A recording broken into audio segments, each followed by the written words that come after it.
Okay guys, so let's quickly revise हमने कल last class में क्या किया था, फिर उसके बाद we will start the Keynesian theory.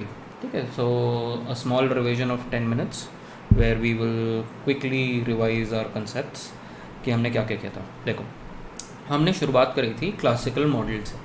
Classical model हमने क्या बात करी थी कि क्लासिकल मॉडल के अंदर इट वाज हमारे मैक्रो इकोनॉमिक्स में दो मेजर स्कूल्स ऑफ थॉट हैं. One is the classical school and the other is a classical, just second, okay, इसको इसमें करना पड़ेगा शायद से. Let me admit everyone. Yeah. So there are two schools. Just a second, guys. There are two schools of thought. हमने बात करी थी. एक क्लासिकल स्कूल ऑफ थॉट है और जो दूसरा स्कूल ऑफ थॉट है वो कौन सा है? वो केनेशियन स्कूल ऑफ थॉट है. ठीक है. The dividing line between the two is 1929 के बाद, 1929 से 1933 के बीच में हमारा ग्रेट डिप्रेशन आता है. ठीक है. और great depression gives the birth to Keynesians. आज हमारी पूरी क्लास किनीशियंस के ऊपर होगी, कीन्स की थ्योरी के ऊपर होगी, which was in contrast to and basically a revolution against, it's also called Keynesian revolution. ठीक है. This was in revolution to the classical economics, the classical theory. अब क्लासिकल थ्योरी कीन्स का कहता है any one and every one before 1929 is basically called as classics. ठीक है, जबकि classics को हम new classics and traditional classics में भी डिवाइड कर सकते हैं ना. बट उससे मतलब ये समझने से पहले हमें ये समझने की ज़रूरत है कि कीन्स समझने से पहले हमें समझने की ज़रूरत है कि क्लासिक्स ने क्या कहा था. और क्लासिकल अगर हम इकोनॉमिस्ट देखें तो वो अपने आप में एक रेवोल्यूशन थे, and they were a revolution against what was called as mercantilism. अब मर्केंटिलिस्ट जो थ्योरी थी, वो मर्केंटिलिस्ट वाली जो थ्योरी थी, वो क्या कहते थे लोग? वो बेसिकली ईस्ट इंडिया कंपनी, जो फ्रेंच कंपनी थी, पोर्चुगीज़ की कंपनी थी, डच कंपनीज थी, ये बेसिकली ये जो कंट्रीज़ थी, इन्होंने अपनी अपनी कंपनी बना रखी थी, आउटपोस्ट कंपनी बना रखी थी, जैसे ईस्ट इंडिया कंपनी है. और इन कंपनीज़ के थ्रू अपने ऑपरेशंस करते थे. और इनका काम क्या था? इन सारी कंपनीज़ का काम था कि हम अपना एक्सपोर्ट को मैक्सिमाइज़ करें और इंपोर्ट को मिनिमाइज़ करें. एक्सपोर्ट आप जितना ज़्यादा करोगे उतना आपको गोल्ड मिलेगा. ठीक है, ये मर्केंटिलिज्म कहता था कि जितना ज़्यादा गोल्ड होगा उतना ज़्यादा आप अमीर और उतना ज़्यादा पावरफुल होगे. ठीक है. बट जो क्लासिकल थ्योरी है वो इस चीज़ को कम्प्लीटली रिफ्यूट करती है. क्लासिकल थ्योरी कहती है कि anything which is basically money is just for transactions. Real wealth is basically your output creation, employment, ये आपका रियल वेल्थ है. And real factors of production are wealth, not these nominal factors. तो दोनों theories बहुत ज़्यादा contrast में एक दूसरे से. जो मर्केंटिलिस्ट की थ्योरी है वो कहती है कि अरे बॉस, आपको स्टेट को, जो गवर्नमेंट है, उसको इंटरवीन करने की ज़रूरत है मार्केट के अंदर. उसको अगर कोई प्रोडक्ट नहीं बन रहा है तो उसको कंट्री के अंदर बनवाने की ज़रूरत है. You need to encourage people to consume what are domestically produce goods. तो उस तरीके से उनको अब आपको लोगों को बोलना पड़ेगा चीज़ों के लिए. जैसे फॉर एग्जांपल समथिंग लाइक हम बोलते हैं ना आत्मनिर्भर भारत, जिसमें हम कहते हैं कि हमें इनकरेज करना है डोमेस्टिक कंजम्पशन. ठीक है. तो सिमिलर जो स्कूल ऑफ थॉट है वो मर्केंटिलिज्म का भी था. इसीलिए हम इसको भी, जो आज के दिनों में जो फेस चल रहा है, जो आत्मनिर्भर भारत जिसको हम बोलते हैं, इसको भी हम नियो मर्केंटिलिज्म बोल सकते हैं. एक नया ऑर्डर है मर्केंटिलिज्म का, where by we are saying that we don't want to import, we want to export and we want to consume products which are domestically produced. So एक तरीके से अगर आप देखना चाहो तो आज की डेट में दुनिया घूम फिर के वापस मर्केंटिलिज्म की तरफ आ गई है. और ये सिर्फ हम नहीं आए, ये पूरी कंट्री, पूरा वर्ल्ड कर रहा है. चाइना इसको काफ़ी टाइम से प्रमोट कर रहा है, new mercantilism. And US under Trump was promoting it. वो कह रहा था कि यार मैं हर किसी पे सैंक्शन लगा दूंगा अगर अगर तुमने हमें एक्सपोर्ट नहीं करने दिया, तुमने अगर अपने इंपोर्ट्स कम कर लिए. तो बेसिकली हम आज की डेट में एक न्यू मर्केंटिलिस्ट वर्ल्ड में रहते हैं, जहाँ पर फ्री ट्रेड जो है वो कम है. So this was the problem with mercantilism. And the classical economist जो थे उन्होंने कहा कि बॉस, आपको रियल फैक्टर्स पे फोकस करना चाहिए, फ्री मार्केट मैकेनिज्म पे करना चाहिए. एंड जो लॉन्ग रन के अंदर फैक्टर्स डिटरमिन करते हैं ग्रोथ, वो सिर्फ real factors, for example output, for example employment, for example labour supply, labour demand, ये सारे जो फैक्टर्स हैं, ये सारे फैक्टर्स मैटर करते हैं rather than these transactional factors. और वो कहते हैं कि हमें मनी सप्लाई को डी एम्फेसिस करना चाहिए, हमें इतना सोचना नहीं चाहिए मनी के बारे में, क्योंकि वो रियल वेरिएबल नहीं है। Then one of the issues which will be created later on and which will be talking about in today's class will be the theory of demand। क्यों? क्योंकि क्लासिकल इकोनॉमिस्ट ने जो पूरी अपनी थ्योरी दी वो सप्लाई साइड थ्योरी दी। And if you remember one of the famous quotes by say says law which says supply creates its own demand। you must have studied this in class 12th or 11th। so classical economists जो थे उनके लिए supply would demand is not an issue, there will not be any issues with demand। the determining factor or the most important factor is the supply or the supply side factors। तो उनका यहाँ से इनका economy का overall role शुरू होता है। And अगर हमें देखना है, जो हमने देखा था कि आउटपुट और एम्प्लॉयमेंट कैसे क्रिएट होता है, क्योंकि सबसे पहले आप इन्हीं दो चीज़ों को देखोगे कि कंट्री के अंदर एम्प्लॉयमेंट कितनी है, कि इकोनॉमी के अंदर एम्प्लॉयमेंट कितनी है, और एम्प्लॉयमेंट के बेसिस पे आप देख पाओगे कि आउटपुट कितना प्रोड्यूस हुआ है, क्योंकि ये लोग जो एम्प्लॉय हुए हैं वो आउटपुट कुछ बनाएंगे। तो उसके लिए हम एक फॉर्म का एक रिप्रेजेंटेशनल फॉर्म का प्रोडक्शन फंक्शन लिया हमने कहा y is equal to function of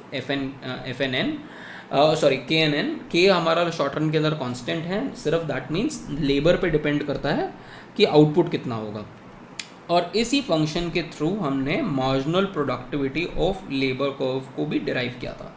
so marginal productivity of labour curve को कैसे हमने डिराइव किया था? हमने कहा पहले कांस्टेंट रिटर्न्स टू स्केल होंगे, फिर डिमिनिशिंग रिटर्न्स टू स्केल होंगे, फिर नेगेटिव रिटर्न्स टू स्केल हो जाएंगे। So all you do is basically आपका ये प्रोडक्शन फंक्शन है, इसको अगर आप डिफरेंशिएट करोगे विद रिस्पेक्ट टू n, या फिर बेसिकली आप करोगे dy/del n कि एक लेबर मैं बढ़ाऊंगा तो उसकी वजह से आउटपुट कितना होगा, ये आप देखोगे। तो अगर हम किसी एज अ प्रोड्यूसर देखूँ, अगर मेरे पास एक ब्रेड बनाने की कंपनी है, ठीक है, मेरी एक कंपनी है जो ब्रेड बनाती है, मेरी कंपनी है जो शूज़ बनाती है, तो मैं एक एडिशनल लेबर तब तक हायर करूँगा, एक नया वर्कर तब तक हायर करूँगा जब तक वो मुझे 1 यूनिट ऑफ आउटपुट देगा। अगर मैं एक बंदा हायर कर रहा हूँ और वो 1 यूनिट आउटपुट से भी कम मुझे एक जूता, एक पेयर ऑफ शूज़ भी बना के नहीं दे रहा, तो मेरे लिए वो वेस्ट है, तो मैं वहाँ पर एम्प्लॉयमेंट नहीं करूँगा। So for me to employ anyone my MPL should be positive. तो हम इस नेगेटिव वाले फेज़ के अंदर नहीं जाएंगे, हम यहाँ तक ही लोगों को हायर करेंगे। देन ये तो हमारा हो गया marginal productivity of labour curve. इसके अलावा हमने ये देखना है कि एक फर्म के लिए एक फर्म कितना एम्प्लॉय, ये बेसिकली बता रहा है कि इतना लोग कंट्रीब्यूट करेंगे। हमें ये भी चेक करना है कि एम्प्लॉयमेंट जो है वो कहाँ क्रिएट होगा, ठीक है। तो एम्प्लॉयमेंट जो होगा वो क्रिएट होगा किसी भी फर्म का labour demand and labour supply से। अभी हमें MPL का हमें वो पता चल गया कि मार्जिनल प्रोडक्टिविटी ऑफ लेबर, हमें एक फंक्शन पता है।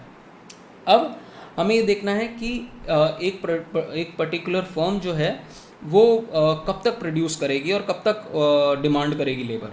तो अगर हम फर्म के बारे में देखें तो firm will demand for labour. तो कई बच्चे इसमें कंफ्यूज हो जाते हैं कि लेबर डिमांड कौन कर रहा है। Labour demand, guys always remember, firms are going to demand for labour. If I have a firm, I will be demanding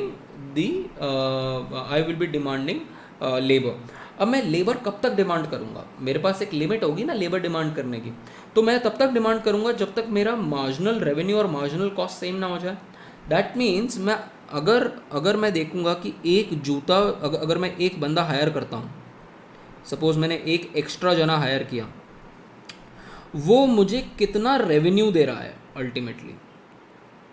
और अगर ये रेवेन्यू जो मुझे आखिरी बंदा मैंने हायर किया, अगर ये revenue is equal to the cost, if this revenue is equal to the cost, then I will hire this person, otherwise I will not hire this person.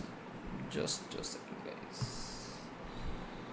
या otherwise I will not hire this person, ठीक है। तो वो कैसे पता चलता है? वो पता चलता है हमें इस फंक्शन से। ये हमने पहले भी देखा था कि हमने लास्ट माइक्रो की इकोनॉमिक्स में भी देखा था कि एक प्रॉफिट मैक्सिमाइजिंग फर्म के लिए प्राइस इज इक्वल टू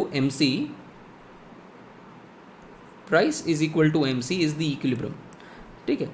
अब मार्जिनल कॉस्ट क्या है एक पर्टिकुलर बंदा हायर करने की? उसको आप क्या दोगे? उसको आप वेज रेट दोगे, ठीक है, डिवाइडेड बाई आपको उसने कितने पेयर शूज़ बना के दिए। ये आपकी कॉस्ट है एक पर्टिकुलर फर्म की, एक पर्टिकुलर फर्म को आई से रिप्रेजेंट कर रहा हूँ, एक पर्टिकुलर फर्म की ये कॉस्ट आ रही है एक बंदे को हायर करने की, ठीक है।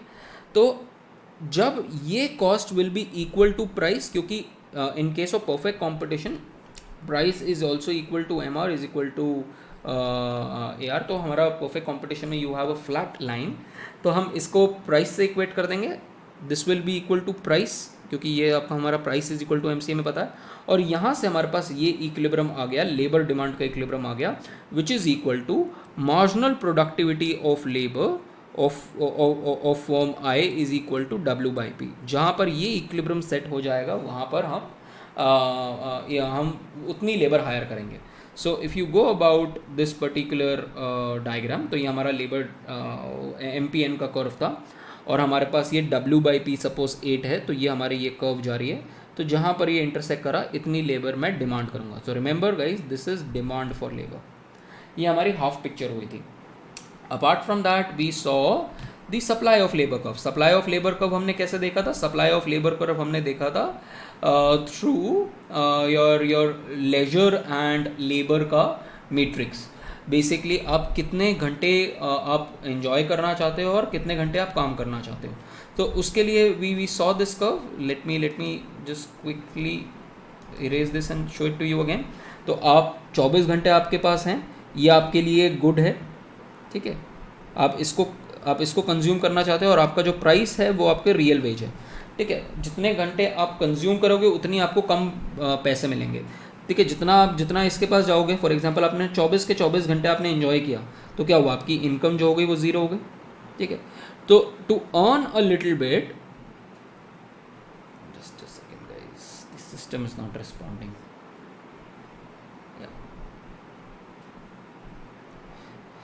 So to earn a little bit you need to sacrifice some amount of leisure। तो अगर आप 6 घंटे sacrifice करोगे अपना leisure का, तो इस 6 घंटे में आप क्या करोगे? इस 6 घंटे के अंदर you can earn you can work, and suppose आपकी wage rate जो है वो 2 hours पर $2 पर आवर है, तो यहाँ पर आप 6 hours into 2 you can then have $12 of real income.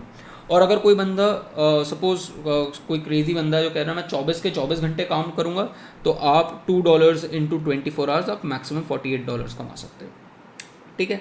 तो डिपेंडिंग ऑन कि आपकी इनकम क्या है, आपका वेज रेट क्या है, आप उतना आप देखोगे कि अच्छा यार मैं इतना जैसे इस बंदे ने क्या सोचा? इस बंदे ने सोचा यार एट 2 वेज रेट मैं 18 आवर्स जो है मैं इंजॉय करूँगा and 6 hours I will work. ये इसका वो है एक पर्टिकुलर वेज रेट पर। बट सपोज मैं इसको कहता हूँ कि अच्छा यार मैं तुझे ज़्यादा वेज रेट देता हूँ, तो वो कहेगा कि चलो ठीक है यार मुझे पैसे ज़्यादा मिलेंगे, तो he will substitute his leisure for labour because of the fact कि आपका लेजर अब एक्सपेंसिव हो गया है।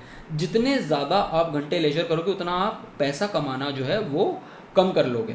तो he will substitute his your labor for leisure, sorry, he will substitute his leisure for labor। तो लेजर को कम कर देगा एंड लेबर को बढ़ा देगा, क्योंकि अब लेजर जो है एक्सपेंसिव हो गया है, क्योंकि अब मुझे ज़्यादा पैसे मिल रहे हैं।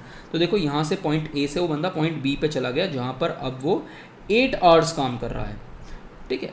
अब 8 आवर्स काम करके इसको यहाँ पर $3 के हिसाब से यहाँ पर $24 मिलने शुरू हो गए, ठीक है। तो he has basically move from point A to point B. Can you see? यहाँ पर 2 इंटू 6 और यहाँ पर 3 इंटू 8, ठीक है।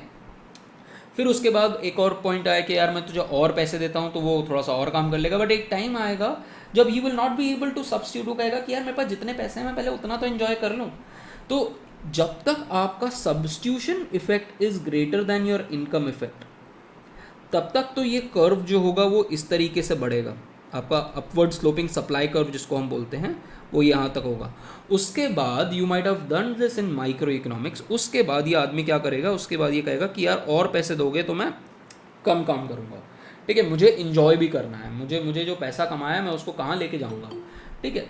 तो think of it like people who are working in corporate sector usually retire by the age of, for example specially अगर कोई फिनटेक में काम कर रहा है, फाइनेंस या प्रॉब्ली इन्वेस्टमेंट बैंकिंग में काम कर रहा है, तो वो क्या करते हैं, वो लोग जल्दी रिटायर हो जाते हैं क्योंकि वो बहुत ज़्यादा पैसा कमा लेते हैं। फिर उनको लगता है कि यार अच्छा हमारी हेल्थ ख़राब हो रही है तो हम इन्जॉय ज़्यादा कर लेंगे, तो एक टाइम के बाद वो सब्स्टिट्यूट करना शुरू कर देते हैं इनकम फॉर दिस थिंग। तो यहाँ पर आपका income effect takes over your substitution effect, तो वो बैकवर्ड बेंडिंग सप्लाई कर्व हो जाता है। But we are not going to talk about backward bending supply curve. हमें पता चल गया कि अगर वेज रेट ज़्यादा मिलेगी तो आप लेबर ज़्यादा सप्लाई करोगे, और अगर हमें ये चीज़ पता चल गई अगर हमारा ये जो क्या कहते हैं वेज रेट अगर कम होगी तो लेबर की डिमांड ज़्यादा होगी। ऑफ कोर्स अगर वेज रेट कम होगी तो मैं ज़्यादा लोग हायर करना चाहूँगा, और अगर मेरे पास वेज रेट ज़्यादा होगी तो मैं ज़्यादा लेबर बेचना चाहूँगा। सिंपल है, लेबर डिमांड एंड सप्लाई का गेम है, एंड डिमांड एंड सप्लाई के हिसाब से हमारे पास ये इक्विलिब्रियम आ गया और ये हमारे पास एम्प्लॉयमेंट आ गई। ठीक है, रिमेंबर ये रियल वेज के ऊपर था। Then we took this diagram, हम इस एन को हमने नीचे प्लॉट किया, और नीचे प्लॉट करके हमारे पास लेबर आ गया, कितनी लेबर है एंड इतना आउटपुट है। I also showed you a different kind of a diagram, या I also showed you this diagram. ठीक है, जहाँ पर मैंने आपको ये 45 डिग्री लाइन के साथ ऊपर ड्रॉ करके भी दिखाया था। लेट मी, ये बेसिकली इसको हमने किस तरीके से ड्रॉ किया guys, these are very important diagrams and if you don't draw them I am telling you will struggle in this particular course. ठीक है, तो हम बेसिकली क्या कह रहे हैं, हमारे पास लेबर डिमांड है, ठीक है, लेबर सप्लाई है। डू रिमेंबर, अगर आप लेबर डिमांड लेबर सप्लाई इस तरीके से बना रहे हो तो यहाँ पर रियल वेज रेट लिखना मत भूलना, और ये आपकी एम्प्लॉयमेंट हो गई। तो ये आपका W/P हो गया, ये आपका N स्टार हो गया। इस N स्टार को आप नीचे ले जाओ प्रोडक्शन फंक्शन के अंदर। ठीक है, प्रोडक्शन फंक्शन में आपने ड्रॉ किया इसको, production function y is equal to function of KNN, और यहाँ से आपको मिल गया आपको एक दूसरा आउटपुट, ये आपको मिल गया y0 से, एंड इस y0 को आप यहाँ तक लेके गए and you drew a 45 degree line. 45 degree line का बेस्ट पर्पस क्या होता है कि वो 1-to-1 मैपिंग करता है, तो ये आपने 1-to-1 मैपिंग करी इसकी, ये आपने 1-to-1 मैपिंग करी। ठीक है, तो ये भी यहाँ पर भी y0, यहाँ पर भी y और यहाँ पर भी y है, तो ये आपका y0 आ गया, ये भी आपका y0 आया सिंपल स्ट्रेट फॉरवर्ड लाइन से। ठीक है, और फिर फाइनली आप इसको ऊपर ले गए एंड अब इसको आपने यहाँ पर y0 ये यहाँ पर इस तरीके से, और यहाँ के प्राइस आ जाएगा, प्राइस और y के बीच में एग्रीगेट सप्लाई का फंक्शन। इस तरीके से आपको ये डायग्राम बनाना है। Do remember guys, you need to make this diagram in your examination, just in case classical economics पे क्वेश्चन आता है, तो you need to be very thorough with these diagrams. Macroeconomics, the section that I am teaching is full of diagrams and numericals. ठीक है, जो अब मैं next part कराऊंगा आज के सेशन में आफ्टर 5-7 मिनट्स, उसमें न्यूमेरिकल्स बहुत सारे होंगे। ठीक है, और उससे डेफिनेटली न्यूमेरिकल भी आएगा और उससे डेफिनेटली 2 क्वेश्चन आएंगे। ठीक है ना, सो ये हमने यहाँ तक सीखा था। ठीक है, फिर हमने उसके बाद देखा कि अच्छा अगर प्राइस चेंज करते हैं हम तो क्या होता। अब हमने नेक्स्ट चीज़ में क्या करा, वी सॉ, हमने क्या करा कि चलो बॉस, हमने क्या करा, हमने इसको रियल वेज की बजाय हमने अब इसको नॉमिनल वेज पे ड्रॉ करना शुरू कर दिया। ये देखो यहाँ पर मनी वेज है, यहाँ पर रियल वेज नहीं है, यहाँ पर W/P नहीं है, यहाँ सिर्फ W है। ठीक है, तो दैट मीन्स ये क्या होंगे, ये हमें क्या पता था, that W/P is equal to MPL, यही पता था ना, MPN, हमें ये इक्विलिब्रियम पता था। तो W क्या होगा, W is equal to MPN into P। ठीक है, और हमें लेबर डिमांड से पता है, this is something that we know from labour demand का ये इक्वेशन था। लेबर सप्लाई का क्या था, लेबर सप्लाई का था W/P is G a function of इस फंक्शन ऑफ लेबर सप्लाई। ठीक है, तो that means W is G a function of labour supply into P। ठीक है, तो हमने दोनों को W के टर्म्स में लिख दिया है, और W के टर्म्स में लिखा तो labour supply into P, labour MPN into P। तो सपोज़ हम इस वाले पॉइंट पे हैं, सपोज़ ये पॉइंट A मान लो, हम पॉइंट A पे हैं जहाँ पर प्राइस इज़ 1 एंड यहाँ पर price is 1। Now suppose what happens is that, suppose हम मार्केट में कहते हैं कि प्राइस जो है मार्केट में इंक्रीज हो गया, 2 टाइम्स हो गया प्राइस। तो जब 2 गुना प्राइस हो जाएगा तो क्या होगा, 2 गुना प्राइस होते के साथ ही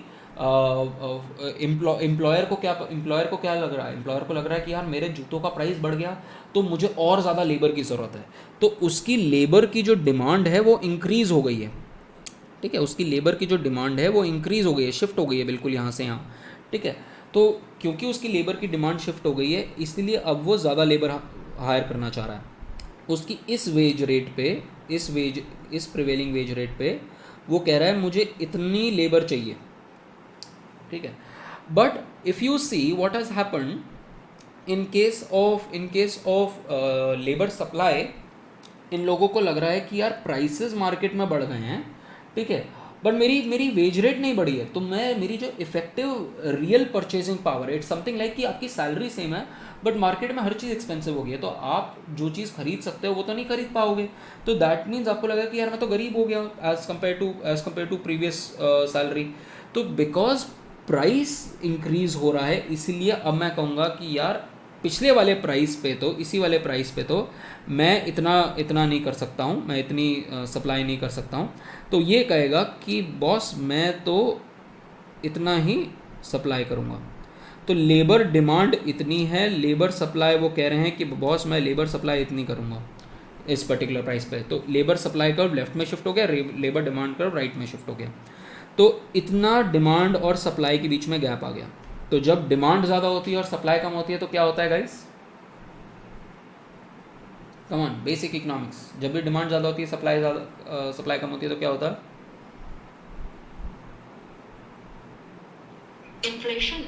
इन्फ्लेशन बेसिकली शॉर्टेज, कोई किसी भी चीज़ की शॉर्टेज होगी तो प्राइस इंक्रीज होगा। तो क्या होगा इस केस में, क्या होगा गाइस, अगर लेबर फर्म कह रही है कि यार मेरे पास काम करने को आओ और लोग कह रहे हैं यार मुझे काम नहीं करना है, तो फर्म कैसे अट्रैक्ट करेगी लोगों को,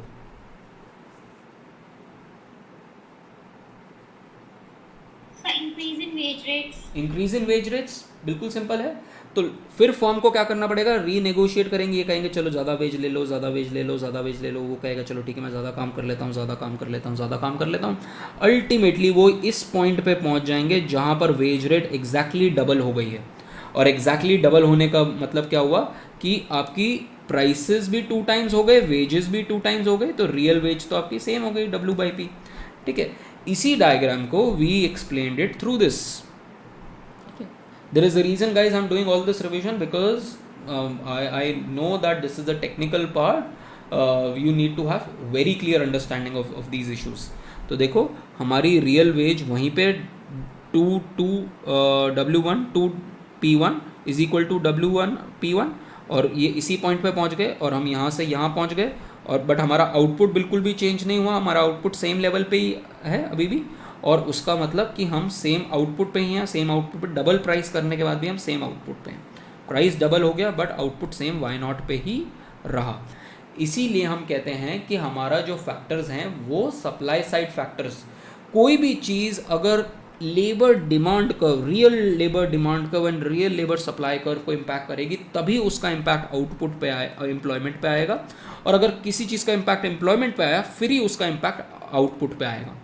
तो डू रिमेंबर गाइज, ये चेन याद रखना कि factors which determine labour demand and labour supply, real factors which determine labor demand and real labor supply will basically determine employment, and employment के basis के ऊपर हमारा output determination होता है। What I'm not showing you in your course, usually I show this in case of civil services के जो prep के लिए बच्चे होते हैं उनके लिए I show them that people, that factors like nominal factors जो होंगे, ठीक है, फॉर एग्जाम्पल प्राइसेस या सिंपल प्योर वेजेस, हमने प्राइसेस और वेजेस इंक्रीज करके देखा, इनका impact they do not impact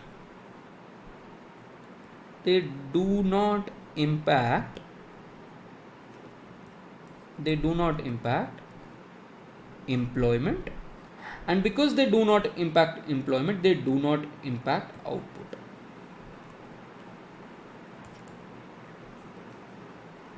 Real factors do have an impact, but nominal factors don't have an impact. इसीलिए हमारा पूरा सप्लाई जो हमारा क्लासिकल मॉडल है, it's a supply side model, क्योंकि हम ये labour demand and labour supply के पीछे पड़े रहते हैं कि ये फैक्टर्स बहुत ज़्यादा इंपॉर्टेंट है, ठीक है। तो ये हमारा पूरा वो था classical model. Let's just quickly wrap this up, ठीक है। ये मैंने आउटपुट दिखाया, पर प्राइस डबल करके फिर ट्रिपल करके कोई इम्पैक्ट नहीं पड़ेगा, ये मैंने मार्क करके गाइस यहाँ भेज दिया था। Apart from that guys, if you see how you can approach, शुरू में मेरे ये क्लास नोट्स हैं, ये जो मैंने आपको पीपीटी जो आपको भेजा था डॉक्यूमेंट, उसमें शुरू में ये क्लास नोट्स हैं, ठीक है। एंड उसके बाद ये मार्क पीडीएफ है। And if you go below guys, तो आपको ना मेरे जो यूपीएससी के स्टूडेंट्स हैं उनके क्लास नोट्स हैं, ठीक है। तो इससे आपको बाकी सारी जो शॉर्ट समरी है वो भी आपके पास मिल जाएगी यहाँ पर, ठीक है। जस्ट इन केस अगर आपने क्लास में कोई टेंशन नहीं या कुछ आप नहीं कर पाए जस्ट इन केस, तो ये हैं, ये शॉर्ट में नोट्स हैं। I hope these are legible for you and this is understandable for you, ठीक है। तो एंड टू एंड आपको कोई दिक्कत नहीं आएगी किसी भी चीज़ की। You don't have to refer to any other thing except for this particular PDF और दिस पर्टिकुलर टॉपिक। चलो, so factors that do not have any impact, अगर कोई फैक्टर, देखो यही मैं बता रहा था आपको, अगर कोई फैक्टर जो है अगर वो डिमांड आउटपुट एंड इसको नहीं डिटरमिन करेगा तो उसका इम्पैक्ट आउटपुट पे भी नहीं होगा, ठीक है। तो कोई भी फैक्टर जो है जो आउटपुट एंड एम्प्लॉयमेंट को इम्पैक्ट नहीं कर सकता, वो बेसिकली हम वो बात कर रहे हैं कि labour demand and labour supply को अगर कोई फैक्टर इम्पैक्ट नहीं कर सकता तो उसका कोई इम्पैक्ट नहीं होगा।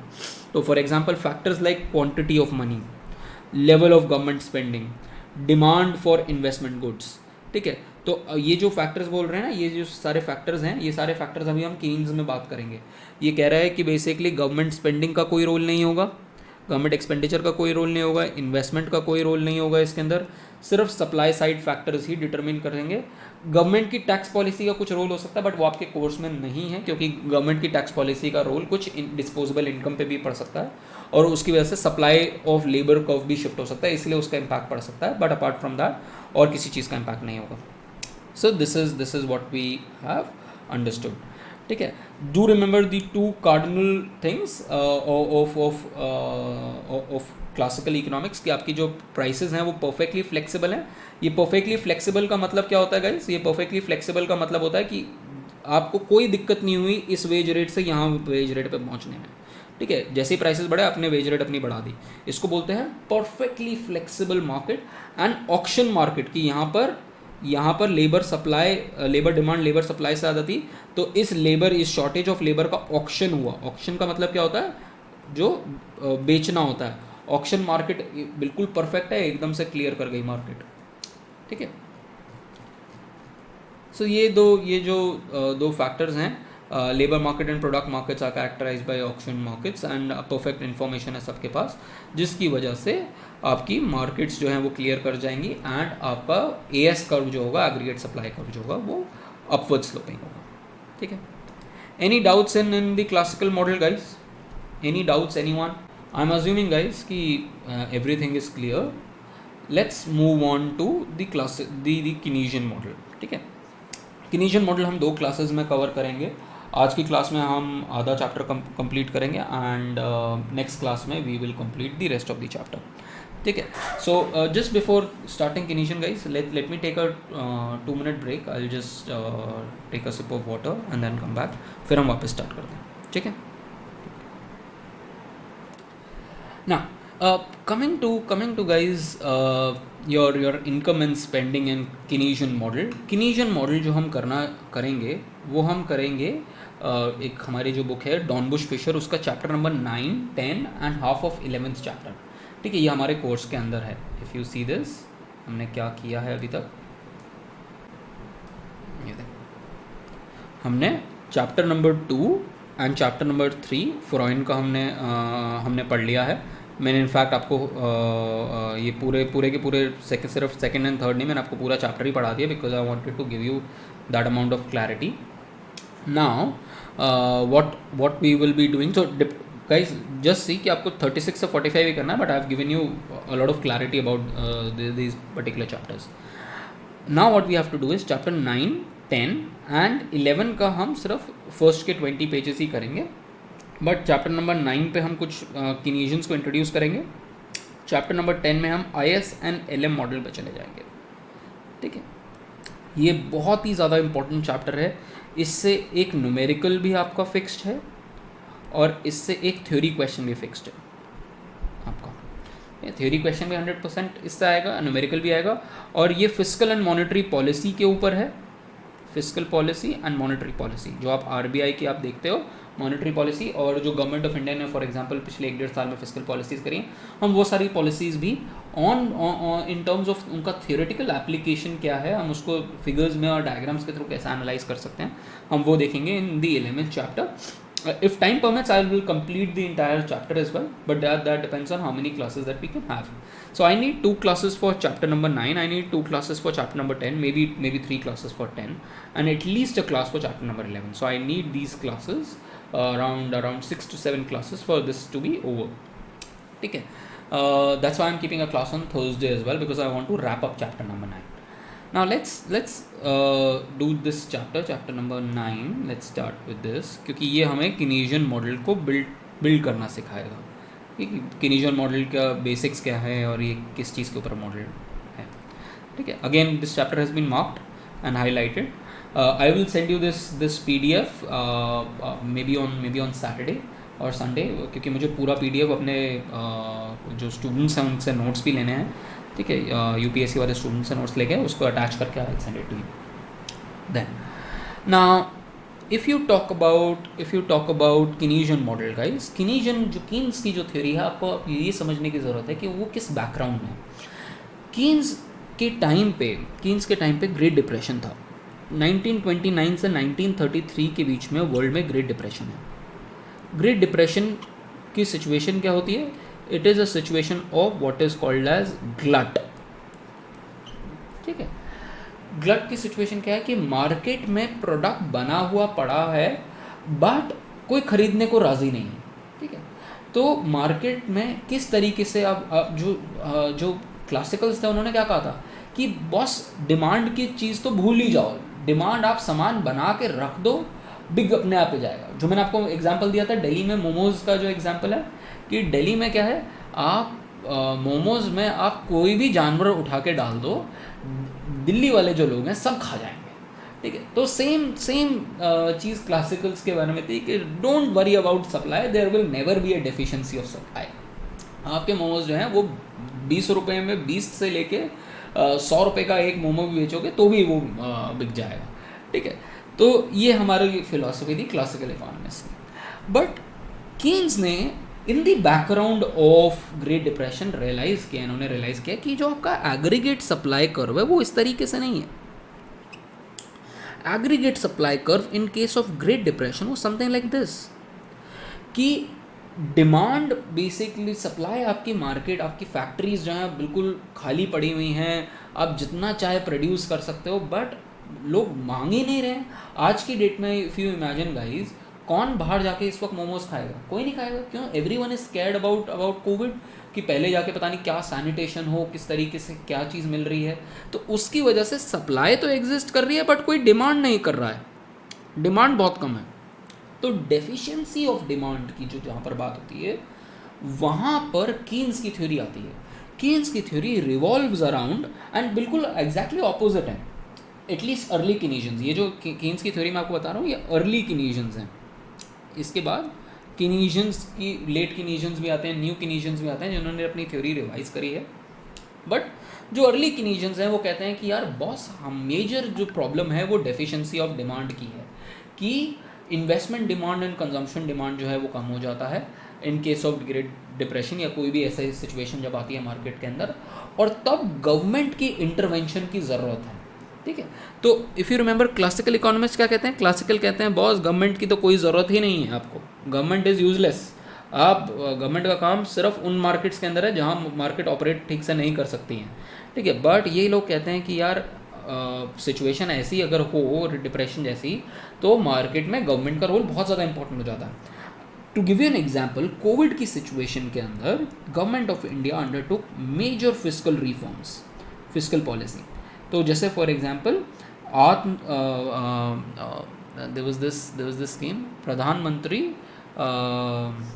आप बेसिकली इस प्रोग्राम के अंदर लोगों को, हाँ ये रहा रिलीफ पैकेज के अंदर ये देखो, गरीब कल्याण योजना के अंदर आप बेसिकली वुमेन होल्डर्स को, जनधन अकाउंट होल्डर्स को 500 रुपये दे रहे थे, ठीक है। सिलेंडर्स जो है वो आप प्रोवाइड कर रहे थे 3 महीने के लिए, वापस आपने शुरू कर दिया लोगों को फ्री सिलेंडर्स देना। खाना आपने अगेन नवंबर तक इस वापस रिवाइज हो गया है, इस नवंबर तक लोगों को खाना फ्री में दिया जाएगा, ठीक है। Then apart from that returnee migrants के लिए आपने पैसा और NREGA के लिए ज़्यादा वर्क एलोकेशन करना शुरू किया। So all of this is basically nothing but government spending, ठीक है। तो हम इसके बारे में और बात करेंगे जब हम चैप्टर नंबर 11 में आ जाएंगे कि फिस्कल पॉलिसीज़ कैसे गवर्नमेंट किस तरीके से फिस्कल पॉलिसीज़ के थ्रू गवर्नमेंट जो है इंक्रीज़ कर सकती है आउटपुट को। तो अगेन बात वही हो जाती है, आउटपुट एंड एम्प्लॉयमेंट डिटर्मिनेशन, जो हमने पिछले बारे चैप्टर में बात करी थी, output and employment determination. Keynes की theory output and employment determination को डिमांड साइड से देखती है, सप्लाई को गिवन मानती है। That is why it's exactly diametrically opposite to classical theory. Classical theory जो है आउटपुट एंड एम्प्लॉयमेंट डिटर्मिनेशन को सप्लाई साइड से देखती है और डिमांड साइड को अज्यूम करती है कि वो ऑटोमेटिक है, उसमें कोई दिक्कत नहीं है। तो दोनों थ्योरीज एक दूसरे से बहुत ज़्यादा कॉन्ट्रास्टिंग है। And it also talks about something called multiplier effect and आपका टैक्सेस का इम्पैक्ट क्या होगा, गवर्नमेंट की स्पेंडिंग का क्या इम्पैक्ट होगा, किस तरीके से इकोनॉमी को आप आगे बढ़ा सकते हो, उस सब के बारे में बात है, ठीक है। Let's see this now. What the cornerstone of Keynesian theory is the mutual interaction of output and spending, ठीक है। आउटपुट और स्पेंडिंग जो है वो एक दूसरे से कैसे डिटरमिन हो रही है। दैट मीन्स डिमांड आउट, ये जो है स्पेंडिंग का मतलब है डिमांड, एग्रीगेट डिमांड, और आउटपुट का मतलब है बेसिकली वाई, ठीक है ना। ये बेसिकली कहते हैं जो कीनेशियन थ्योरी है वो कहते हैं कि स्पेंडिंग जो है, डिमांड जो है वो डिटरमिन करती है कि आउटपुट कितना होगा, और आउटपुट एंड इनकम कितनी होगी, and output and income determine करते हैं कि कितनी स्पेंडिंग होगी। तो एक दूसरे से लिंक्ड है, ठीक है। अगर स्पेंडिंग ज़्यादा होगी, अगर एग्रीगेट डिमांड या डिमांड ज़्यादा होगी तो क्या होगा, तो ज़्यादा, सपोज आप कहते हो कि कंट्री के अंदर से you can say mobile phones की ज़्यादा डिमांड है, ठीक है। अगर आप कहते हो कि भाई मोबाइल्स की बहुत ज़्यादा डिमांड है कंट्री के अंदर, तो दैट मीन्स मोबाइल का आउटपुट भी बढ़ना पड़ेगा धीरे धीरे, तभी आया ना। कंट्री इंडिया के अंदर डिमांड बहुत ज़्यादा थी फ़ोन्स की, तो क्या हुआ, बहुत सारी कंपनीज इंडिया में आ गई। अब आईफोन, अब फॉक्सकॉन भी इंडिया के अंदर है, और अब सैमसंग भी इंडिया में प्रोड्यूस करता है, शाओमी भी इंडिया में प्रोड्यूस करता है, वन प्लस भी इंडिया में प्रोड्यूस करता है, तो सारे इंडिया में अब प्रोड्यूस कर रहे हैं। तो दैट मीन्स इंडिया का आउटपुट बढ़ गया, मोबाइल फोन्स का आउटपुट बढ़ा तो एम्प्लॉयमेंट बढ़ा, एम्प्लॉयमेंट बढ़ा तो लोगों की इनकम बढ़ी, अगर इनकम बढ़ेगी तो क्या होगा, तो लोगों की डिमांड फिर बढ़ेगी, डिमांड बढ़ेगी तो वापस आउटपुट बढ़ेगा। सो ये एक दूसरे के अंदर फीड इन मैकेनिज्म है। इस तरीके से हमारी कीनेशियन थ्योरी चलती है, और इसी को हम आगे जाके अभी हम मल्टीप्लायर इफेक्ट से देखेंगे। Do remember this is something link to what is called as multiplier effect, ठीक है। एक दूसरे में फीड इन करते रहेंगे दोनों चीज़ें, ठीक है। So the central simplification is that we, अच्छा अभी हम अज्यूम करेंगे कि प्राइसेस बिल्कुल नहीं चेंज हो रहे हैं, ठीक है। लेवल ऑफ प्राइसेस जो हैं वो गिवन है और कांस्टेंट है। आगे जाके नेक्स्ट चैप्टर्स के अंदर हम प्राइसेस भी चेंज करना शुरू कर देंगे, तो उसका हम इम्पैक्ट अलग से देख लेंगे, ठीक है। एंड एग्रीगेट सप्लाई, ठीक है, प्राइसेस बिल्कुल चेंज नहीं करते, and firms are willing to sell any amount of output at the given level of prices. एक पर्टिकुलर लेवल ऑफ प्राइसेस पे कोई भी फर्म कितना भी सप्लाई करने के लिए रेडी है, Y1, Y2, Y3, Y4, क्योंकि ये ग्रेट डिप्रेशन की बात है। ग्रेट डिप्रेशन के अंदर आपकी इकोनॉमी के अंदर कैपेसिटी बनी हुई है, फैक्ट्री खाली पड़ी है, धूल खा रही है, बट आपके पास डिमांड नहीं है, इसलिए डिमांड नहीं है तो आप आउटपुट नहीं प्रोड्यूस कर रहे। आउटपुट जब तक आप प्रोड्यूस नहीं करोगे तो आप लोगों को हायर नहीं करोगे, लोग अगर आप हायर नहीं करोगे तो लोगों को इनकम नहीं मिलेगी, और अगर लोगों को इनकम नहीं मिलेगी तो वो वापस लोग डिमांड नहीं करेंगे कोई प्रोडक्ट और, ठीक है। So your aggregate supply curve is assume to be entirely flat, ठीक है। एंड इस चैप्टर के अंदर हम एग्रीगेट डिमांड को डिटरमिन करेंगे कि what determines aggregate demand. Aggregate supply ऐसा है, एग्रीगेट डिमांड हम इस तरीके से दिखाएंगे अपना, ठीक है। तो let me draw it out here. What will we see in the Keynesian economics is something like this. ये आपका Y है, या जिसको हम आउटपुट भी बोलते हैं। यहाँ पर हमारा स्पेंडिंग है, इसको आप स्पेंडिंग भी बोल सकते हो, इसको आप एग्रीगेट डिमांड भी बोल सकते हो यहाँ पर, ठीक है। डिमांड के फैक्टर्स भी देखेंगे अभी हम क्या क्या डिमांड के फैक्टर्स हैं। एंड हमें क्या पता है कि एग्रीगेट सप्लाई ऐसा जाएगा, ठीक है, और एग्रीगेट डिमांड जो है वो कुछ इस तरीके से होगा। I will show you aggregate demand किस तरीके से यहाँ पर ऐसा आया है, ठीक है। इस तरीके से हम एंड में दिखाएंगे एग्रीगेट डिमांड। अभी सोचो मत कि ये कैसे आया कैसे नहीं आया। एंड वी विल शो कि ये हमारा इनके थ्रू हमारे पास ये कुछ आउटपुट प्राइस तो यही रहेगा, आउटपुट ये Y0 आ गया। अगर हम आउटपुट बढ़ाना चाहते हैं तो हमें एग्रीगेट डिमांड को शिफ्ट करना पड़ेगा यहाँ पर, ठीक है। इसको यहाँ से यहाँ पर शिफ्ट करना पड़ेगा, तो आउटपुट हमारा अपने आप Y1 पे आ जाएगा, ठीक है।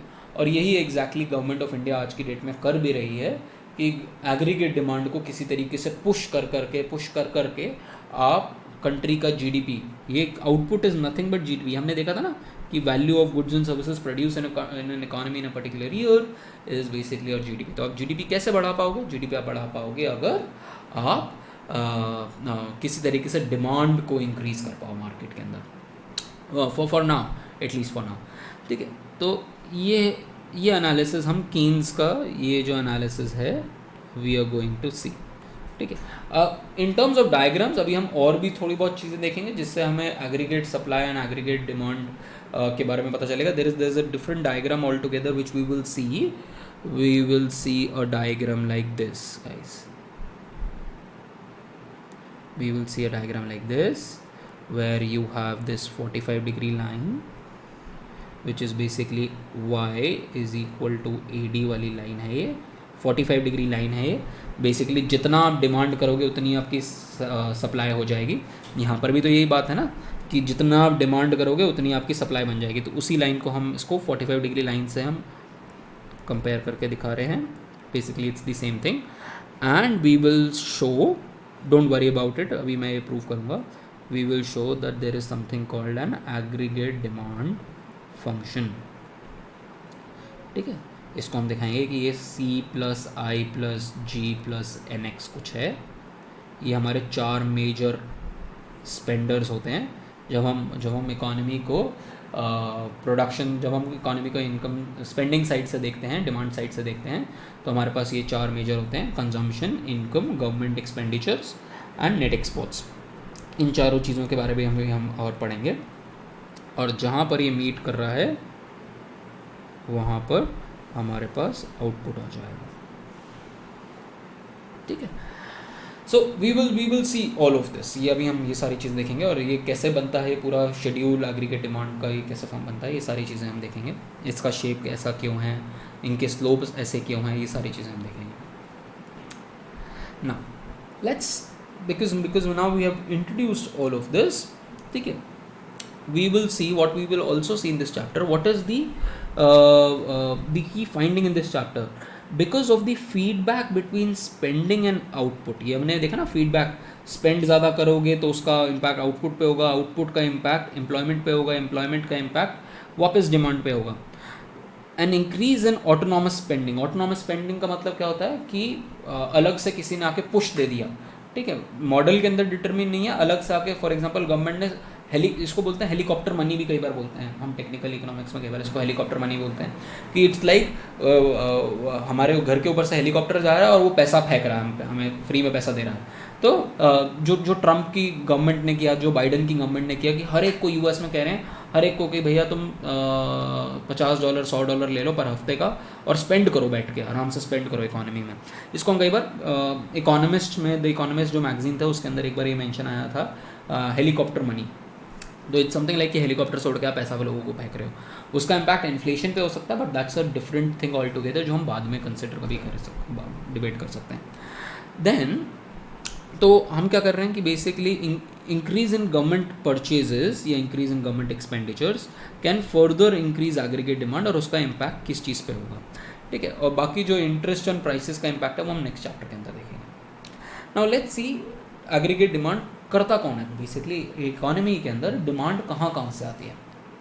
इकोनॉमी के अगर हम प्लेयर्स देखें तो इकोनॉमी के अंदर एक हमारी बिजनेस कम्युनिटी है, एक हमारे हाउस होल्ड्स हैं जो डिमांड करते हैं प्रोडक्ट्स, एक हमारा गवर्नमेंट है, और हम एक हमारा एक्सपोर्ट वाला सेक्टर है जो प्रोडक्ट्स डिमांड करते हैं।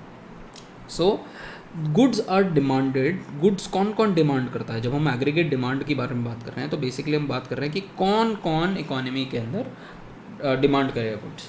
तो इसके लिए लेट्स ड्रॉ ना व्हाट वी हैव इज़, यहाँ पर हमारे पास हाउस होल्ड्स हैं, हमारे पास बिजनेस कम्युनिटी है, बिजनेस वाले लोग हैं, हमारे पास एक और प्लेयर है विच इज़ गवर्नमेंट, ठीक है, हमारे पास बैंक्स भी हैं, और हमारे पास एक नेट एक्सपोर्ट्स का एक basically rest of the world भी एक इशू है, ठीक है, बाकी जो दुनिया है वो भी एक है। अब क्या होता है हमारी इकोनॉमी में क्या होता है कि हाउस होल्ड जो होते हैं वो क्या करेंगे, वो बेसिकली डिमांड करेंगे कमोडिटीज़, ठीक है। अब वो कमोडिटीज़ कहाँ से डिमांड करेंगे? ये जो है लोग बैंक्स जो क्या करेंगे, बैंक्स, इसको अगर आप मैं आपको सर्कुलर बनाऊं तो बैंक्स जो है, बिजनेस जो है वो पैसा किससे लेंगे? बैंक से लेते हैं, फाइनेंशियल इंटरमीडिएटरीज होते हैं, एंड हाउस होल्ड जो हैं वो बैंक्स को पैसा देंगे, ठीक है। यहाँ पर ये बेसिकली सेविंग करेंगे और ये इसके पास जाएंगे, और बैंक्स जो है इन्वेस्टमेंट और लोन जो हैं, बैंक से इन्वेस्टमेंट जो है बिजनेस कम्युनिटी ले लेगा, ठीक है। अब अपार्ट फ्रॉम दैट इनको हाउस होल्ड्स को पैसा कौन देता है? हाउस होल्ड्स को पैसा देती है सरकार, ठीक है, ट्रांसफ़र्स करते हैं या फिर इनकम भी देती है कई बार जो लोग काम करते हैं। बिजनेस भी पैसा देता है, बिजनेस भी फैक्टर इनकम प्रोवाइड करता है इनको, ठीक है। तो इसके बेसिस के ऊपर हाउस होल्ड्स जो हैं वो डिमांड करते हैं प्रोडक्ट्स की, ठीक है। हाउस होल्ड की एक कंजम्पशन डिमांड है। हाउस होल्ड्स के पास जो भी इनकम आई वो कुछ उसने कंज्यूम करी, और कंज्यूम करके उसने कुछ प्रोडक्ट्स जो हैं वो बिजनेस वालों से ख़रीदे, कुछ प्रोडक्ट्स जो हैं वो गवर्नमेंट से ख़रीदे। Demand for products from government, demand for products from business, and demand for products from government. तो बेसिकली हाउस होल्ड के पास अगर इनकम आई तो उस इनकम को या तो वो सेव कर लेगा या फिर वो कंज्यूम कर लेगा। कंज्यूम कैसे करेगा? कंज्यूम करेगा या तो वो सरकार से कहेगा कि मुझे ये प्रोडक्ट खरीदना है आपसे, ठीक है। फॉर एग्जांपल आप सरकार से बिजली खरीदते हो, सरकार से आप पानी खरीदते हो, सरकार से आप सर्विसेज खरीदते हो, ठीक है। या फिर वो बिजनेस से करेगा, आप आईफोन खरीद रहे हो, आप शूज़ खरीद रहे हो, तो आप डिमांड यहाँ से कर रहे हो। या फिर ये हाउस होल्ड जो है बाहर से खरीदेगा, आप इंपोर्ट कर लो, मुझे फरारी चाहिए, मुझे बाहर से इंपोर्ट करनी है, तो डिमांड बाहर से आ सकती है, ठीक है। अब बिजनेस और जो सेव करेंगे वो बैंक्स के पास चला जाएगा। अब बैंक्स जो हैं वो क्या करेंगे, बैंक्स भी गवर्नमेंट को पैसा देता है, ठीक है। बैंक्स गवर्नमेंट को कैसे देता है, गवर्नमेंट जब लोन लेती है, बोरोइंग करती है, तो बैंक से बोरोइंग करती है, ठीक है।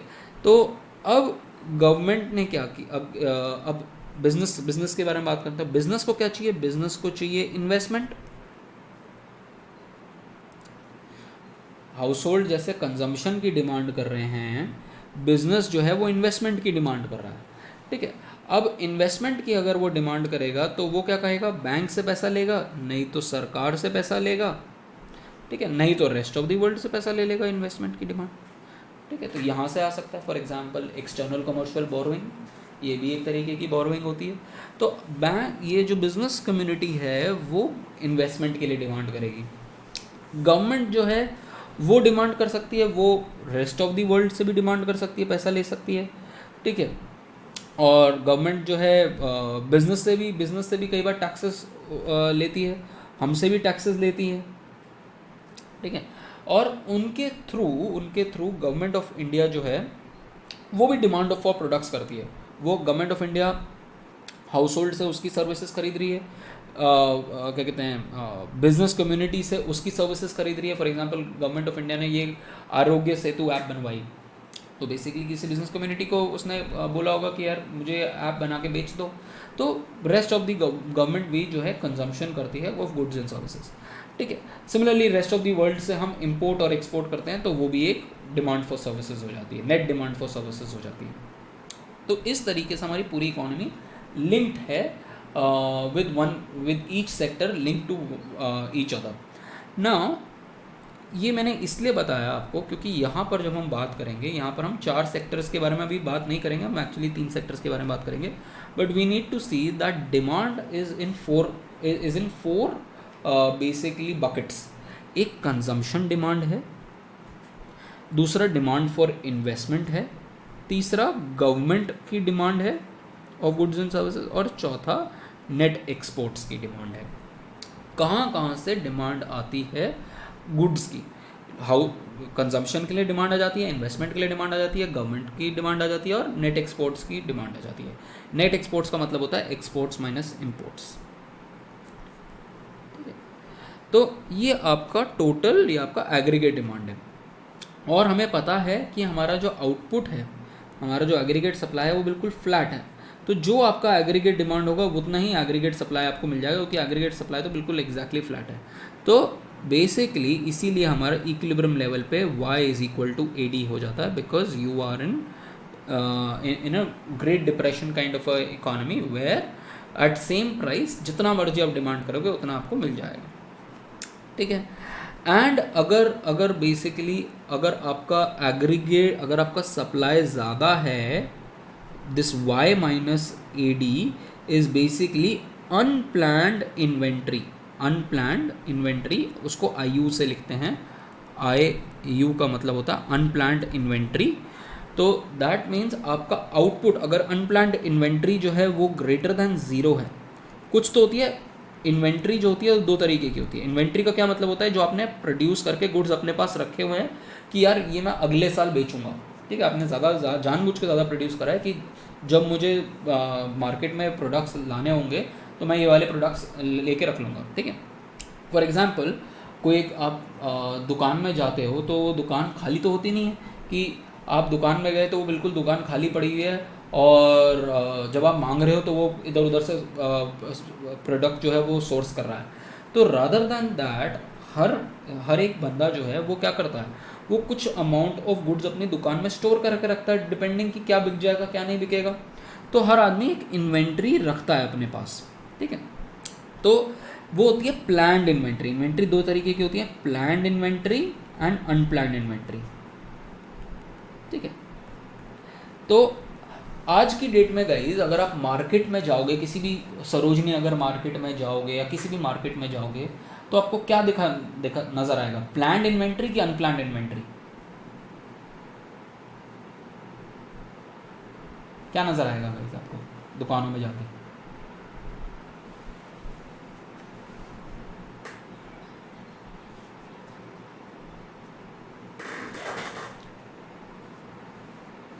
समझ में आया गाइस?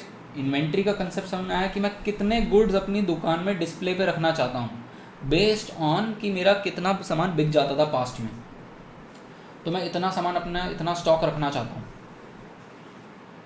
बट कोविड की बाद, सेकेंड वेव के बाद, लोगों की दुकानों में सामान आपको ज़्यादा मिलेगा कि कम मिलेगा? मोर स्टॉक ऑफ गुड्स। बेसिकली लोगों ने, फॉर एग्जांपल अगर आप सरोजनी नगर मार्केट में जाओगे तो उन्होंने, दुकान वालों ने क्या करा होगा, खूब सारे टॉप्स और खूब सारी जंक ज्वेलरी जो आप खरीदते हो वो खरीद के रखी हुई होगी, क्योंकि उनको लगता होगा, उनको बेसिकली क्या लगता है कि हर महीने में इतना बिक जाता है। सपोज हर महीने में 1000 टॉप बिक जाते हैं, तो उन्होंने 5000 टॉप रखे होंगे अपने पास कि यार हर महीने 1000 रखे हैं तो 4000 डिस्प्ले पे रहेंगे या 3000 डिस्प्ले पे रहेंगे, बाकी ये 1000 बिकते रहेंगे। बट कोविड के बाद सारी मार्केट्स बंद हो गई, तो उनके पास जितना भी स्टॉक हो तो बचा बचा रह गया। तो दैट मीन्स उन्होंने कुछ जो प्लान करी थी इन्वेंट्री वो तो ठीक है, बट बहुत सारी इन्वेंट्री अनप्लान्ड उनकी हो गई क्योंकि ये बिकी ही नहीं। Output produce was more, output produced was more, output produced was more but demand was less. ठीक है, आपका वाई ज़्यादा था, आउटपुट ज़्यादा था बना हुआ मार्केट में, पर डिमांड इतनी थी नहीं। तो जब आउटपुट ज़्यादा होगा मार्केट में, सप्लाई ज़्यादा होगी एंड डिमांड इतनी नहीं होगी, तो this will lead to unplanned inventory investment. Unplanned, जो आपने सोची नहीं थी और आपके पास इन्वेंट्री होगी। सिमिलरली आपके पास एक बहुत ही हॉट सेलिंग प्रोडक्ट है, ठीक है, तो उस केस में क्या होगा कि आपकी डिमांड ज़्यादा है और आपकी आउटपुट इतनी नहीं है, तो आपकी जो अनप्लैंड इन्वेंट्री जो है वो नेगेटिव हो गई। दैट मीन्स आपने सोचा था कि यार इतना तो मार्केट में मेरी दुकान में स्टॉक रहना चाहिए, ठीक है, इतना तो दिखना चाहिए, बट वो सारा का सारा शेल्फ से गायब हो जाता है, इतनी ज़्यादा हॉट सेलिंग आइटम है वो। तो उसकी वजह से एक और प्रॉब्लम आ जाती है, ठीक है। तो because of this, just a second guys, just a second, sorry. So उसकी वजह से आपकी जो आपने सोचा कि यार मेरे पास डिस्प्ले पे इतने टॉप्स तो होने चाहिए, बट सब इट्स समथिंग लाइक कि आपके पास डिस्प्ले पे भी दिखाने के लिए वो प्रोडक्ट्स नहीं है क्योंकि इतनी डिमांड हो गई है मार्केट के अंदर। कई बार होता है ना, कई फैशन चीज़ें वायरल हो जाती हैं, कोई प्रोडक्ट वायरल हो जाता है, तो समथिंग लाइक दैट। तो ये बेसिकली वो है। अगर आपकी एक्सेस इन्वेंट्री एक्यूमुलेशन होगी तो आप क्या करोगे, आप धीरे धीरे आउटपुट को काटना शुरू करोगे सो दैट आपका डिमांड और सप्लाई मैच कर जाए। और अगर आपका अनइंटेंडेड इन्वेंट्री जो अगर आपकी बहुत कम चल रही है तो आप बेसिकली रिस्टोर करना शुरू करोगे इक्विलिब्रियम को, आउटपुट बढ़ा के, ठीक है। नाउ लेट्स टॉक यहाँ पर हमारी जो पूरी सिचुएशन शुरू होती है वो सबसे पहले कंजम्पशन से शुरू होती है, क्योंकि सबसे इंपॉर्टेंट जो उनका कंट्रीब्यूशन था कीन्स का वो कंजम्पशन की थ्योरी का था, ठीक है। तो हमें कंजम्पशन फंक्शन समझने की ज़रूरत है। Now consumption function basically suggest that, और ये बहुत बड़ा मेजर पार्ट होता है कंट्री का गाइस, हमारी इकोनॉमी में 65% जो डिमांड है, ठीक है, जो जीडीपी का 65% जो डिमांड है वो कंजम्पशन डिमांड होती है, ठीक है। अराउंड 27-28% जो है वो इन्वेस्टमेंट डिमांड है and rest government and net exports हैं, ठीक है। सो मेजर पोर्शन जो है हमारी कंट्री का वो कंजम्पशन डिमांड्स है, और इसलिए बहुत इंपॉर्टेंट देनी चाहिए हमें कंजम्पशन फंक्शन को, ठीक है, because most of the economy is being driven by consumption. Now as the psychological law and in general, जिन लोगों की इनकम ज़्यादा होगी वो ज़्यादा कंज्यूम करेंगे और जिन लोगों की इनकम कम होगी वो कम कंज्यूम करेंगे। तो हमारा जो कंजम्पशन फंक्शन होता है it's positively associated with income. तो हम इसको लिखते हैं, इस कंजम्पशन फंक्शन को लिखते हैं C = C bar plus small c into y. This is small c. This small c is called as marginal propensity to consume. I will explain this. Why is it called MPC? ठीक है। Now ये basically function क्या कह रहा है आपको, ये function कह रहा है कि अगर मेरी इनकम 100 रुपये है तो उसमें से मैं कितना, इस 100 रुपये में से मैं कितना अमाउंट कंज्यूम करूँगा। सपोज मैं कहता हूँ मैं 60% कंज्यूम करता हूँ अपनी इनकम का, तो 100 रुपये हैं, तो 100 रुपये में से 60 रुपीज़ जो हैं वो मैं कंज्यूम करूँगा। बट अपार्ट फ्रॉम दैट अगर मेरी इनकम ज़ीरो भी होगी तो भी तो मैं कुछ कंज्यूम करूँगा। अगर मुझे जीना है तो मुझे कुछ तो कपड़े चाहिए, कुछ तो खाना चाहिए, ठीक है। या फिर अगर आपकी इनकम, फॉर एग्जांपल आपकी इनकम ज़ीरो है, आपको क्या मिलता है? पॉकेट मनी, ठीक है। अगर कोई बहुत गरीब है तो उसको क्या मिलता है? उसको सरकार पैसा देती है। जैसे फॉर एग्जांपल प्रधानमंत्री गरीब कल्याण योजना में आपको पैसा मिला, विमेन को मिला, या किसी डेस्टिट्यूटेड पर्सन को मिला, तो उसके लिए आपकी ऑटोनॉमस कंजम्पशन है बेसिकली, कि बिना इनकम के भी लोगों को कंजम्पशन कुछ ना कुछ तो चाहिए ही चाहिए। तो suppose if that consumption is 10 units, तो आपकी टोटल कंजम्पशन होगी 70 की, ठीक है। ऑटोनॉमस बेसिकली मीन्स कि विदाउट एनी इनकम आपकी क्या कंजम्पशन है, and this is as a function of income, and as a function of income you will consume somewhere between 0% to 100% of your income, ठीक है। So this is why this is called as marginal propensity to consume, MPC इसको बोलते हैं। This is nothing but change in consumption upon change in income. अगर मेरी income 1 रुपये से बढ़ेगी तो मेरी कंजम्पशन कितने पैसे से बढ़ेगी, ठीक है। That is called as MPC, and when you draw this function looks like something like this, where your x axis is nothing but your intercept is this, and the slope of this function is c. Let me draw it out here for you.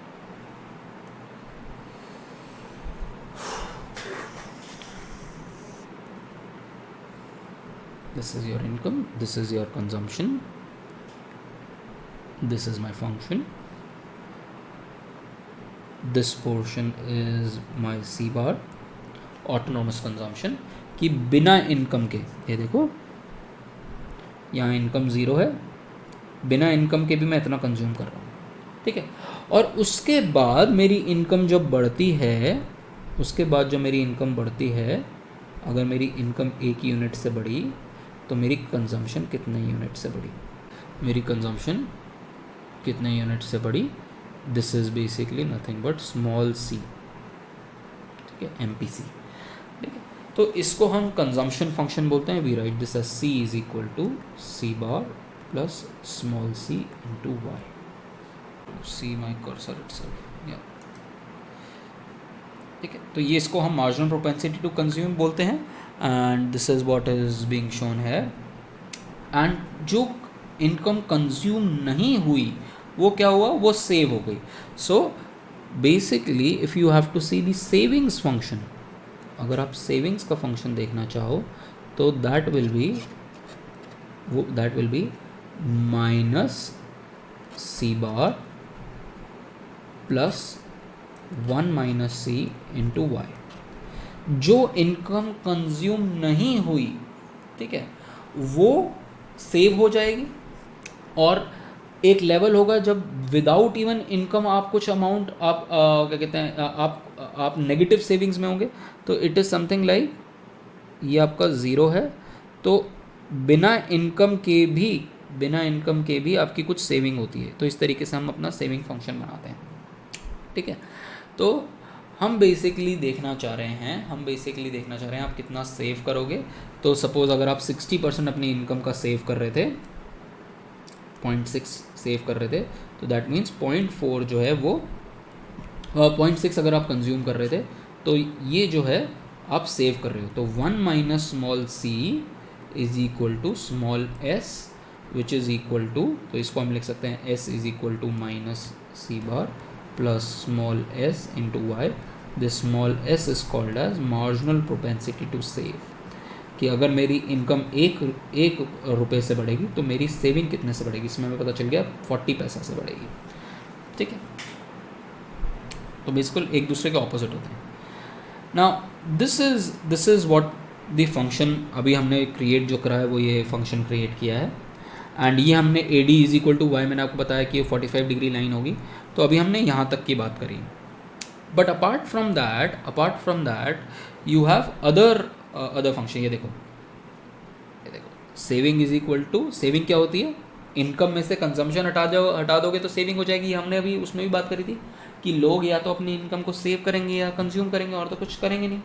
तो अगर आप इसमें से इसमें सी की value substitute कर दोगे तो ये आ जाएगा, this is what we have got, and this 1 minus c is also equal to small s, which is equal to marginal propensity. Now apart from that guys, apart from that, just before we wrap up, because I don't think we can do much more, I want to at least come till this point, यहाँ तक we will finish till this point and then we can take a break, we can break for the day. ठीक है, now let's see guys, but apart from that guys what also happens is that बाकी सारी items भी होती हैं हमारी उसके अंदर. अभी हम अज्यूम करके चल रहे हैं कि गवर्नमेंट का जो एक्सपेंडिचर है, गवर्नमेंट जो इन्वेस्टमेंट है वो हमारे हाथ में नहीं है. गवर्नमेंट का क्या कहते हैं जो इन्वेस्टमेंट है वो हमारे हाथ में नहीं है. अभी नेट एक्सपोर्ट्स की हम बात ही नहीं कर रहे अभी तो फिलहाल.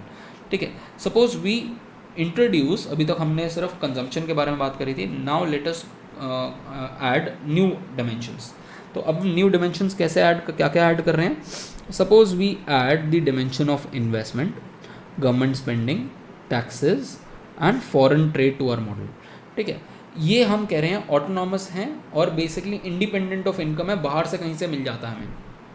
ठीक है, बाद में हम इसके डिटेल भी चेक कर लेंगे कि गवर्नमेंट का और इन्वेस्टमेंट के डिटेल्स. फॉर एग्जांपल इन्वेस्टमेंट जो होती है वो ऑटोनॉमस नहीं होती, वो इंटरेस्ट रेट पे डिपेंड करती है कि इंटरेस्ट रेट कम होगा तो इन्वेस्टमेंट ज़्यादा होगी, इंटरेस्ट रेट ज़्यादा होगा तो इन्वेस्टमेंट कम होगी.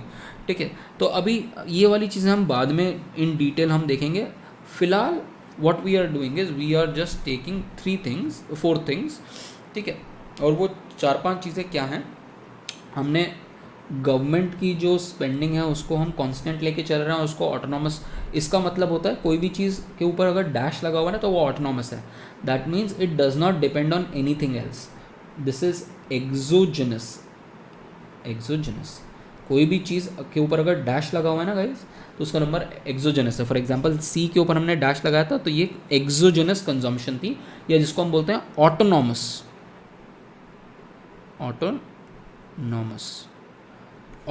Autonomous means determined outside the model, which is जो हमें पता नहीं है कि कैसे डिटर्मिन हो रही है.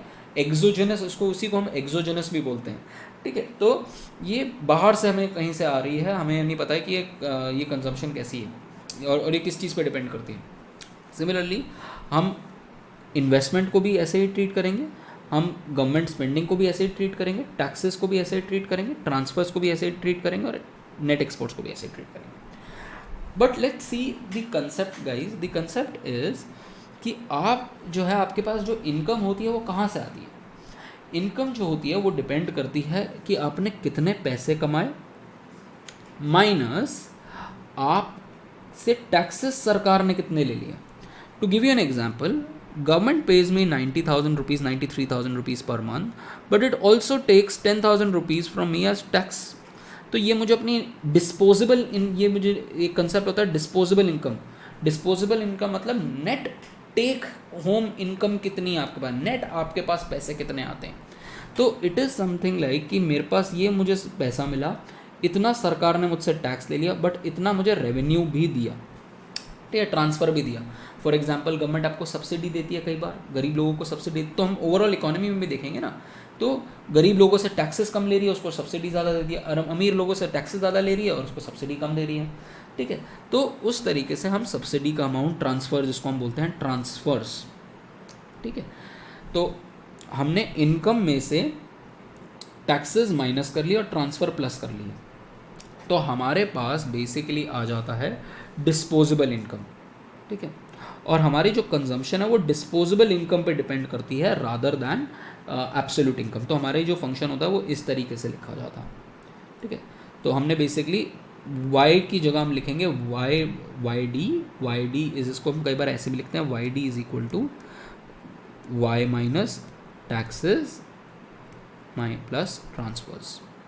ये अभी फिक्स्ड हैं, ये हमें पता नहीं है कि किस चीज़ पे डिपेंड कर रहे हैं, बट आगे जाके हो सकता है हम इसको चेंज भी कर दें. ठीक है, और हमें पता है हमारा कंजम्पशन फंक्शन कैसा है. हमारा जो कंजम्पशन फंक्शन है वो हो जाएगा सी बार प्लस स्मॉल सी इंटू वाई डी, क्योंकि मेरी कंजम्पशन जो है मेरी डिस्पोजेबल इनकम पे डिपेंड करती है, इनकम पे डिपेंड नहीं करती. मेरी मेरे पास जब अगर 93,000 मुझे रुपीज़ मिल ही नहीं रहे तो मेरी कंजम्पशन 93,000 पे कैसे हो सकती है? मेरी कंजम्पशन तो जो मुझे टैक्स देने के बाद जो मेरे पास पॉकेट में बच रहा उसी पे तो मेरी कंजम्पशन बेस्ड होगी, ठीक है। तो मेरी जो इनकम है वो तो 83,000 पे फिर बेस्ड होगी, ठीक है। तो इसीलिए हम यहाँ पर ये लिख देंगे, फॉर एग्जांपल ये आपका आ गया C plus I plus G plus N x के अंदर ये जो इसको जब एक्सपेंशन किया तो y minus T A bar minus T R बार और प्लस ये 3 वाली जो आइटम है ये सारी की सारी ऑटोनॉमस है, ये एक्सटर्नली डिटरमिन्ड है। इसको हमने पूरा रिजॉल्व किया, हमने सॉल्व किया इसको, ठीक है। तो जब आप इसको सॉल्व करोगे तो क्या आएगा, ये आपका y वाली जो टर्म है, ये y के साथ जो मल्टीप्लाई वाली टर्म है इसको आप बाहर ले जाओ, ठीक है। और इन सारी ऑटोनॉमस टर्म्स को, इन सारी टर्म्स क्योंकि ये सारी ऑटोनॉमस है उसको आप लिख दो a बार, ठीक है। तो आपका इक्वेशन बन गया y is equal to A bar plus small c into Y. And अगर आप इसको वर्क अराउंड करोगे तो आपके पास y की एक वैल्यू आ जाएगी, y is equal to A bar upon 1 minus C, या फिर हम इसको लिख सकते हैं y is equal to A bar upon S भी लिख सकते हो इसको, but 1 minus C is better, या फिर इसको लिख सकते हो y is equal to A bar upon 1 minus L B C, ठीक है। इसके ऊपर अभी हम न्यूमेरिकल के बारे में भी बात करेंगे, बट यहाँ तक चीज़ें आपको क्लियर हो जानी चाहिए। अनटिल अनलेस यहाँ तक चीज़ें क्लियर हैं तब तक हम आगे नहीं बढ़ सकते। एंड लास्ट थिंग मैं आगे इनफैक्ट आप कराने नहीं चाह रहा हूँ आगे। What we will do, what we will see is, ये देखो यहाँ पर हमने ये C लिखा था, ठीक है। अब हम बात कर रहे हैं AD की। AD what was AD? AD was equal to C plus I plus G plus N X, ठीक है। ये था, ये फिक्स्ड है, ये फिक्स्ड है, ये फिक्स्ड है। What was C? C was equal to C bar plus small c into Y D plus I bar plus G bar plus N X bar, ठीक है। इन सबको अलग करके रख दिया मैंने, C plus I bar plus G bar plus N X बार को अलग कर लिया है, और वाई डी को इसको खोल दिया।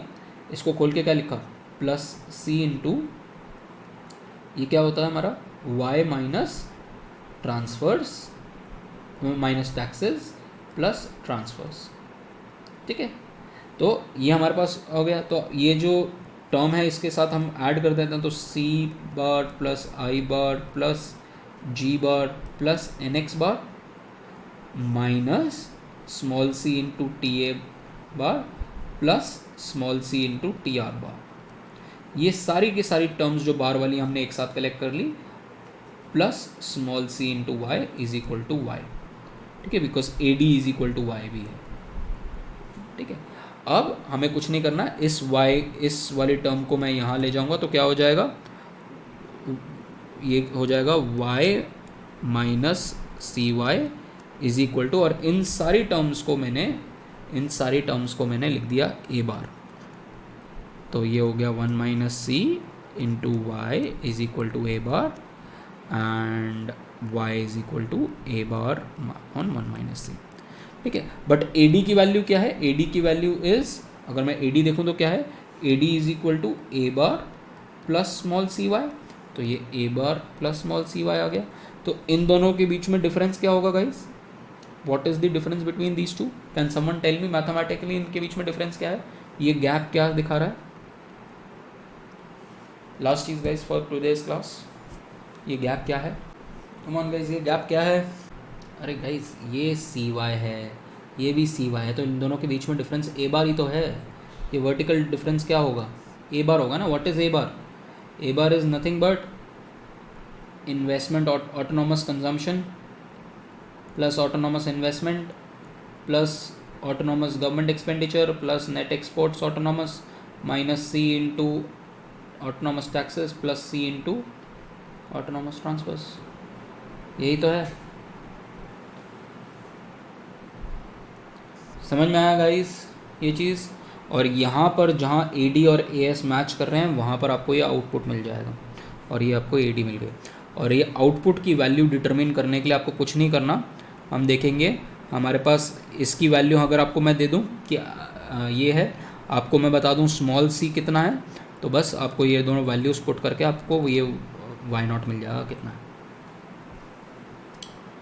समझ में आया guys? We will continue with this discussion. पहले मैं पूछ लूँ सवाल, but this is the end concept जो आज की क्लास में है।